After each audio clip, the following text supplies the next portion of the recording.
Halo Tribuners, selamat bergabung dengan Tribun Network Poskupang.com. Hari ini Jumat 25 September 2020, saya Novemi Leon Novel akan mengajak Tribuners untuk mengikuti acara ngobrol asik tentang perempuan dan virus corona atau COVID-19. Dan hadir bersama kita Ibu Lucia Adinda Dua Nurak Leburaya selaku Ketua Kuarda Provinsi Nusa Tenggara Timur, juga dosen di Udiknas Bali dan narasumber utama Kementerian Desa di BLM Denpasar. Selamat sore Ibu. Selamat sore.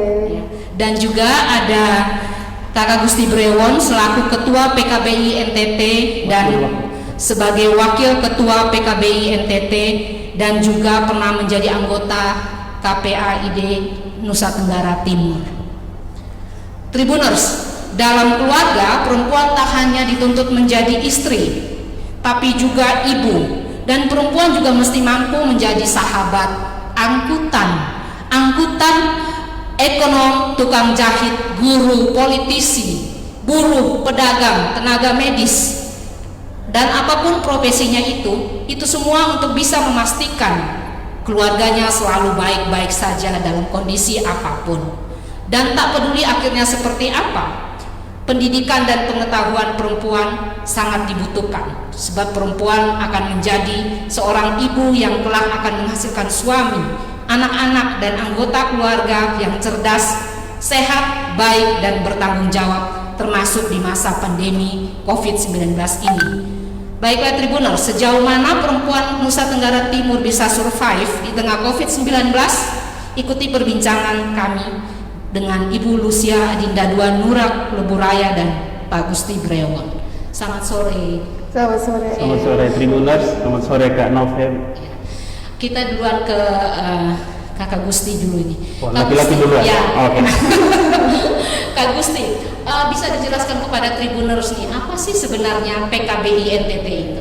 Ya, baik Tribuners dan juga Kak Novel. Sebenarnya tidak enak saya menjelaskan karena di samping saya ini mantan ketua PKBI. Ya. Beliau lebih khatam soal PKBI, tapi baiklah, seizin Ibu Ketua periode sebelumnya saya menjelaskan bahwa PKBI salah satu LSM yang sudah sangat lama, berdiri di Indonesia sejak tahun 1958. Sudah lama, bahkan kalau kita lihat sejarahnya PKBI lah yang melahirkan BKKBN. Jadi sebelum ada BKKBN itu ada PKBI.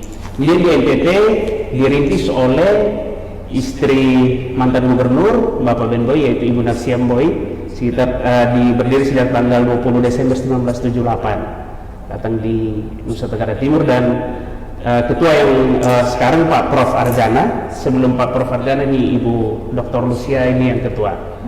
Nah, kemudian sekarang saya ikut bergabung sebagai salah satu pengurus di wakil ketua yang membidangi isu perempuan dan remaja, dan ada banyak kegiatan-kegiatan kita yang sudah dilakukan. Memang banyak fokus pada isu-isu remaja, kesehatan reproduksi remaja dan juga ketahanan keluarga. Terakhir kami juga konsen dengan anak-anak yang berhadapan dengan hukum, anak-anak di lembaga lapas anak, istilah publik lapas anak, kami di sana. Terus ada layanan-layanan yang ada juga di kantor PKBI. Dan saya kira pada kesempatan yang pertama, terima kasih untuk Tribuners, jaringan Tribun yang mengundang saya datang ke tempat ini, dan saya merasa terhormat karena ada persampingan dengan mantan ketua PKBI ini. Ya begitu. Saya kira itu. Tapi untuk program-program perempuan sendiri PKBI menyasarnya bagaimana? Oh iya, untuk program perempuan kita lebih juga fokus pada perempuan di usia remaja.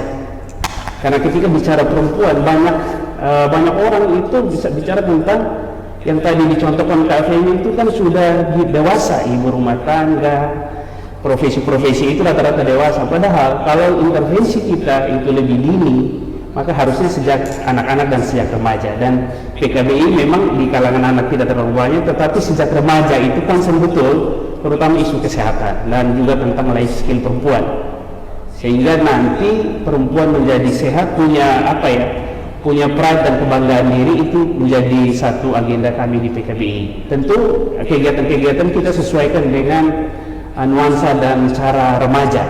Kita tidak bisa dengan pola-pola ala orang dewasa lalu tidak. Berarti lebih ke arah remaja ya? Ya, Remaja. perempuan yang lebih remaja.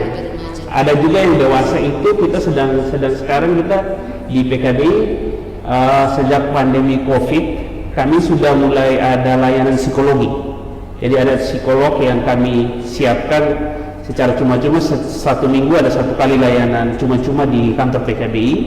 Itu untuk membantu keluarga-keluarga, termasuk banyak juga diakses oleh para perempuan. Karena kita tahu bahwa di pandemi ini masalah yang orang selalu bicara itu soal penyakit fisik, padahal dampak psikologis itu juga sangat serius. Nah inilah yang coba kami mulai rintis, tentu dengan segala keterbatasan, tapi kami coba memulai ini. Sehingga layanan-layanan kami coba yang untuk yang remaja dan juga untuk keluarga. Tentu belum semua lini kita, tapi paling kurang kita mulai merintis jalan-jalan itu, dan ini sudah dimulai dari zaman Ibu Lucia sebagai ketua PKB, sehingga kami sekiranya tinggal melanjutkan dengan sedikit-sedikit modifikasi, apalagi menyesuaikan ketika ada pandemi corona ini. Saya kira begitu. Artinya Kakak Gusti, artinya untuk terkait dengan kesehatan tadi ya, perempuan remaja dan kesehatan, dan terkait dengan COVID-19 ini, tadi Kakak Gusti bilang kan sudah ada membuka seperti konseling, psikolog itu ya. Apakah hanya itu berarti programnya, atau ada yang lain untuk COVID? Kalau COVID sementara ini memang kita juga sebenarnya karena pandemi ini mengubah banyak hal, termasuk dengan pola-pola kegiatan kami. Karena kemarin kita masih datang ke sekolah-sekolah, tapi kemudian kita juga karena harus menyesuaikan dengan new normal, adaptasi kebiasaan baru, maka kita juga ada beberapa kegiatan yang harus mulai menyesuaikan. Sehingga banyak ya seperti yang dilakukan Tribun, misalnya penguatan kapasitas melalui jalur virtual, itu menjadi pilihan yang lebih taktis mengingat